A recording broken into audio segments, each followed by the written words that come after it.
I'm fine, thank you. Quite excited that the World Cup has started, and you can feel it on the streets here in Mexico. Lots of excitement. And today's topic is going to be around the World Cup, George. Of course, it is a highly interesting topic to have right now. And I'd like to focus, George, on the economics of the World Cup, because as a lot of listeners will know, Qatar has spent a huge amount of money, George, hosting this 2022 World Cup. How much of that? So I want to share estimates vary a little bit, but The Economist says that it's going to be close to 300 billion, right? So that's a huge amount of money. And other sources point to around 220 billion, 250 billion. But I mean, it's hundreds of billions. Hundreds of billions. And it's such a huge amount of money. And what's really interesting is that we're talking in terms of GDP. Qatar is a small country, George. So population-wise, Qatar is close to approximately 3 million. Yeah, around 2020 estimates were close to 3 million. According to Wikipedia, their current GDP stands for 2022, George, around 303 billion. So basically, this means that they are spending in hosting this World Cup close to their total annual GDP. That's wild, insane. George. Yes, it's How so. Does that make sense? It's difficult to understand why they are spending so much money in this, and this reminds me a little bit of the Greece Olympics, where Greece had to incur in a huge amount of debt, and that led finally to a major financial and fiscal crisis in Greece that was like quite a tough time for Greece. Now, we know Qatar is a really wealthy country in terms of GDP per capita, right? Because they produce huge amounts of money from oil and gas exports. But why does it make sense that they spend such a high amount of money? So I want to mention a few factors here, George. First of all, we need to compare this amount to what other countries have spent previously. So let me share you really quickly a slide where we can see a few interesting statistics for the economics of the World Cup. Here it is. Let's talk a little bit about FIFA. It's going to be better if you explain FIFA. Basically, it is like the premier or the most important football private association, right? Correct. It's the governing body of football, or let's call it soccer, on a global stage. It organizes all the international tournaments, essentially. So you have the Champions League in Europe, for example. You have the Euro League, the Nations League as well, and then obviously the World Cup. So the FIFA is the governing body for all these huge tournaments, regional tournaments, international regional tournaments. Yeah, something interesting, like FIFA, a lot of the money that FIFA earns or produces comes from its partners, right? So currently there are 7 FIFA partners that have worldwide rights with FIFA. So you have Adidas, you have Coca-Cola, Wanda Group, Hyundai, which is the owner of Kia Motors, Qatar Airways, Qatar Energy, and Visa. Something really interesting, George, I didn't know was the prize money in the World Cup. I mean, these are really interesting amounts. So winners earn 42 million USD. The runner-up, 30 million. And you can see third and fourth place around 25 to 27 million. And it goes up to the 32nd place, George, with 9 million prize. So is this money that the national football federations receive? Or who exactly gets this money? I guess it's split between players and national football federations. Okay. That's right. Yeah. So now I want to focus on this slide because this is what shows us how crazy it is that Qatar is spending close to 300 billion US dollars in hosting this World Cup. So previous World Cup, Russia 2018, they spent close to 12 billion. Mm-hmm. So this is almost tenth of a third of what Qatar is spending, right? So it's around 3% of what Qatar is spending. Brazil, 2014, 15 billion. And I remember that was already controversial. Yes, of course. Yeah, I It was remember already that Brazil controversial. 2014 was very, very controversial. All the investments that had to be made in stadiums, etc. And there was a lot of doubt of whether these infrastructure projects actually made sense and if there would be long-term benefit for the population. You know, like how important is really to have 5 additional football stadiums, etc. Right. So I remember Brazil was already very, very controversial, and the argument here for Brazil was that they were hosting the Olympics and the World Cup in sort of a similar cycle. So the Olympics took place 2 years after or 2 years before the World Cup. I'm not 100% sure what the sequence of events was there, but that was kind of like the argument. That was actually like a pretty smart thing to do for Brazil, right? To kind of like bundle these 2 events and kind of repurpose stadiums and repurpose some of the infrastructure. But it's definitely questionable whether these type of huge investments actually make sense for these countries. So what's the rationale here? What's the rationale? Why is Qatar spending 200 to 300 billion? If you make some research, and I'm quoting different outlets, but we have a mixture of things. First of all, Qatar had no infrastructure related to football, right? Yeah, so stupid. So that's one of the many reasons why I feel like this World Cup is like definitely not good for the image of soccer in general. But so very, very little existing football infrastructure, so they had to build everything from the ground up. Yes. What else? So remember that Qatar, and you know a lot about international relations and politics. Qatar is basically, like this Arab kingdom. It always competes with Emirates, the United Arab Emirates, right? So they're kind of always like racing or trying to be like the better player in that sense, right? And Qatar has some really interesting like geopolitical issues with Saudi Arabia.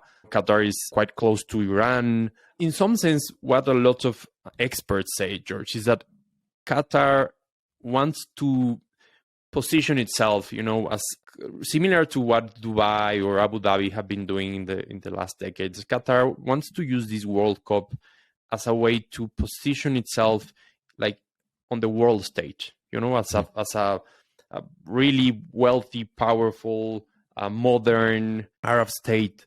And what a lot of their politicians or leaders say is that this World Cup will help to add a lot of value to the Qatar or Qatari brand, right? So in some way, they know, for example, close to half of the world population will watch this World Cup, right? Do you agree with that? It's the biggest sporting event in the world. Yeah. Yes.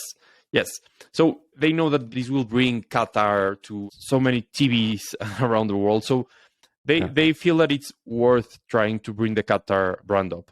It's like a national branding. Of course, national branding. Yeah. So like maybe it will also attract some tourism, but probably like the main point here is like foreign direct investment in the long term, right? Because it will now be part of the, let's say, a consideration matrix of companies, of firms in general. And so from that point of view, it makes sense. So it's maybe they're like hoping for a long-term ROI, right? Like they're spending so much, but it's essentially to put Qatar on the world map, because let's be honest, the large majority of Westerners, of Americans, of just the general world population wouldn't even be able to point out Qatar on a map, right? Like not even I am 100% certain of Qatar's position in relationship to like Dubai, etc. I mean, I know that it's like on the northeastern part of the Saudi Arabian Peninsula, but I might even be embarrassing myself right now because I'm not not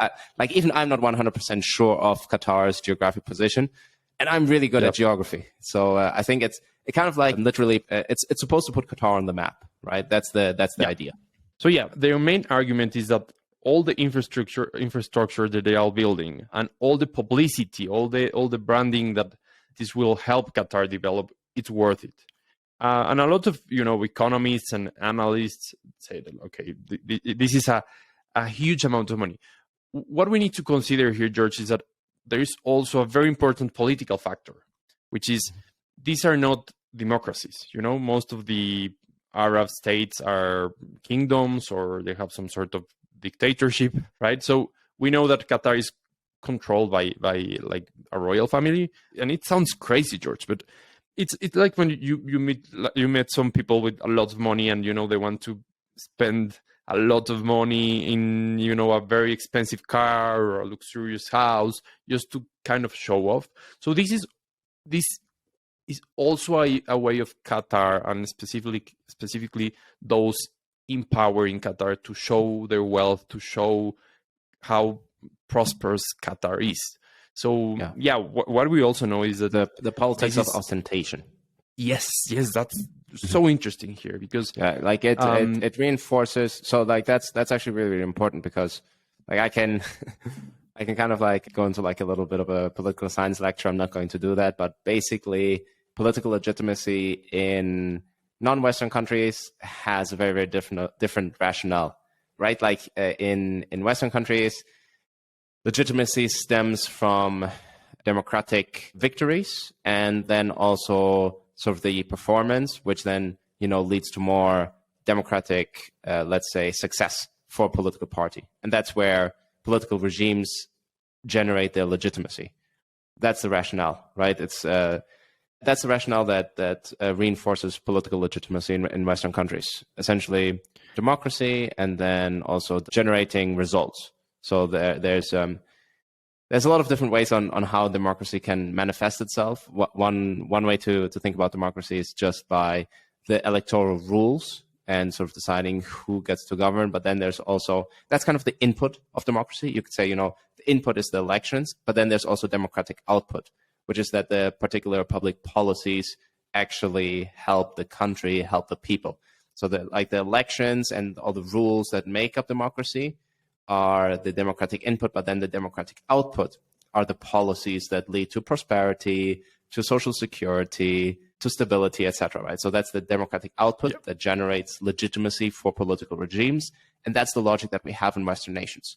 But outside of Western nations, like in, let's say, in African countries, but also in Middle Eastern countries, legitimacy stems from a lot of different things, but not necessarily from electoral rules, and also not necessarily from output, but it has more to do with ostentation. So and with like a representation of power. So those type of things play a much more important role in order to generate legitimacy for the regime.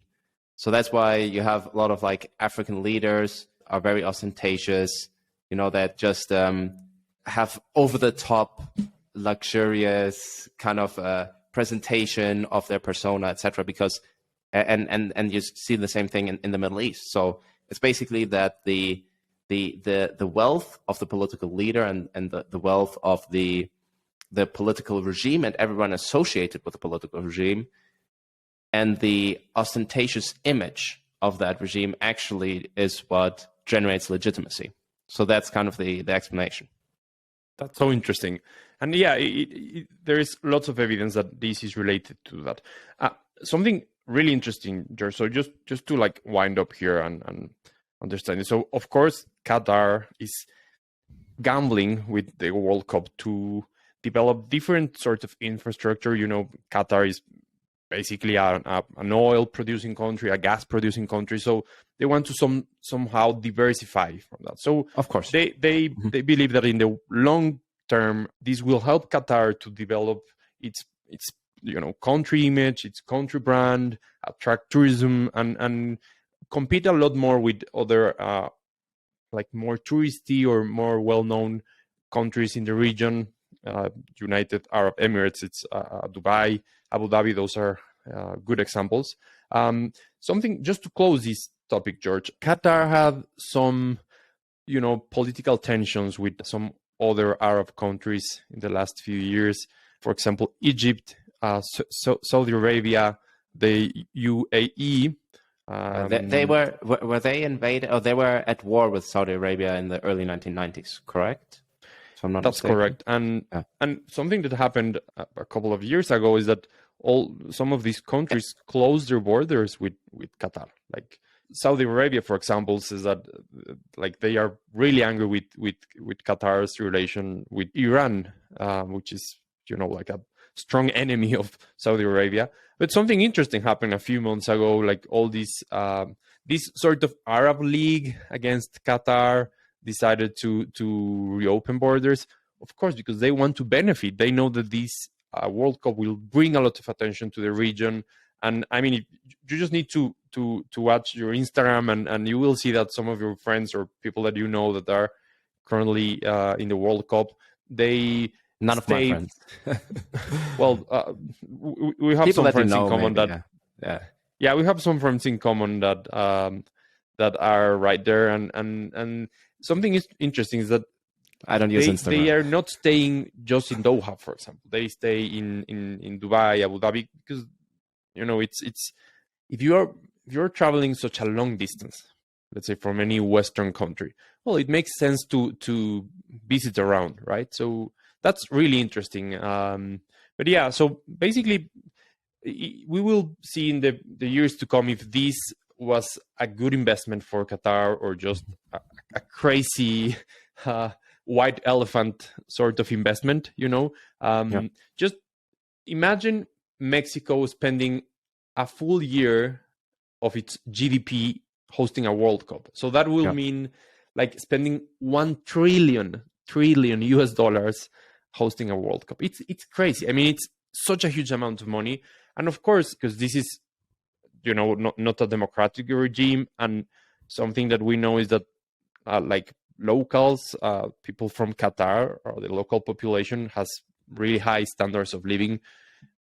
These sort of problems that we saw with Brazil, where you have huge levels of poverty, well, you know, the criticisms are not going that way, because in all senses, Qatar is a very wealthy country with a very wealthy local population. But then you obviously have the problem of immigrants in Qatar who make up a lot of the labor force, etc. Right? So like ultimately we can discuss whether that is actually going to pay off. I personally don't think that Qatar is doing like a great job at improving its image. I think you've probably also heard about this story of like the Mexican guy who smuggled in a tequila bottle and like shared it on TikTok, and has already been like arrested by a Qatari police and is going to receive like 30 lashes in a public square. Have you heard of that? Yes. I think that's fake news. I think those guys were making a joke, but I'm not sure, to be honest. Are you sure? I think it's true. About the 30 lashes? But like the lashes are like not like real lashes. It's more, from what I understand, it's more like a symbolic lash, and it's more like about public humiliation. So wow, I don't think that they will actually be like put into like, I don't think that any severe injuries will be incurred during this like lashing. It's more like a symbolic lashing, from what I understand. But basically, these type of scandals, and it's happened. There are now several reports, right, of like people getting arrested for wearing LGBTQ bands or T-shirts and stuff like that. So obviously, I think that this whole project for Qatar is going to backfire. I don't think anyone is going to think about, oh, Qatar is such a modern nation. No, there are like real big cultural differences and differences in values as well. And like, I think that that's perfectly fine. Like, it is a different part of the world. They have a different history. There's different religion plays like a different role in society. And that's just how it is, you know? And like, I think that Westerners are just going to see that. And I don't think anyone is going to say, oh, wow, I'm going to go to Qatar for a holiday because the culture there seems so amazing and the people there are so friendly. Like, that's not the impression that people are going to get from this World Cup. Yeah. Like, definitely not. Yeah. Like, I don't think it's going to have any positive result in that sense. And I don't even think it's going to particularly improve the image of the country. And the one thing I do buy into the argument of it being a geopolitical hedge, you know, like basically saying like, hey, you know, now Qatar, we've hosted a World Cup, like you can't allow Saudi Arabia to invade us or something like that, because, hey, like we hosted all of you, you know, for a World Cup. I think that's like just having that, like that favor, you know, like it's kind of like geopolitically, they can now say like, you owe us one. basically, for hosting the World Cup. I think that's an argument that I definitely buy into, and sometimes it's also difficult. Like sometimes it's really, really important to understand the psychology of these really, really small countries in these regions that have, much more powerful countries that are surrounded by much more powerful countries, right? Qatar is this tiny country surrounded by Iran, Iraq, Saudi Arabia. The geopolitical risk there is real. And I think that this World Cup is more of a geopolitical hedge. Like it's just like, kind of like a geopolitical backup. Yeah, and really that's interesting. and that's an argument I definitely buy into.